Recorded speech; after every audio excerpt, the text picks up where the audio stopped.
ხის სკამზე მოკალათებულ მოხუცს გვერდით ახალგაზრდა მიუჯდა და კითხა. გახსოვართ? მოხუცმა ინტერესით შეხედა ახალგაზრდას და უარყოფის ნიშნად თავი გააქნია. მე თქვენი მოსწავლე ვიყავი, განაგრძო ახალგაზრდამ.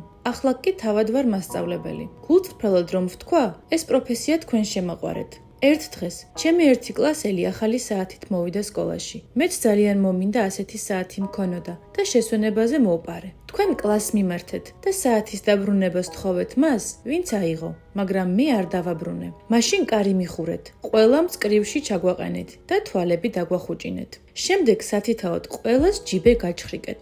საათი ჩემს ჯიბეში იპოვეთ, თუმცა ჩხრეკა მაინც განაგრძეთ, სანამ ყველა არ შეამოწმეთ. საათი პატრონს დაუბრუნეთ. ჩემთვის კი არაფერი გითქვამთ და არც არასდროს გიხსენებიათ ეს ეპიზოდი. იმ დღეს თქვენ ჩემი ღირსება გადაარჩინეთ. ახლა გამიხსენეთ, მასწავლებელო? დიახ, მახსოვს ის დღე, უპასუხა მოხუცმა. და რატომ არაფერი მითხარით? თუნდაც მეორე დღეს, კვლავ ჩაეკითხა ახალგაზრდა. დღემდე თავადაც არ ვიცოდი, ვინ მოიპარა საათი, რადგან ჩხრეკისას თვალები მეც დავხუჭე. ზოგჯერ სამართლიანობაზე მაღლა მოწყალება და მიტევება დგას. ადამიანის გონიერებაც სწორედ ამაში გამოიხატება, იყოს სამართლიანი და ამავდროულად გულმოწყალე და მიმტევებელი. მეგობრებო, ყოველთვის გახსოვდეთ, თქვენ მნიშვნელოვანი ხართ. მნიშვნელოვანი და ფასეულია თქვენი ყოველი სიტყვა და საქმე.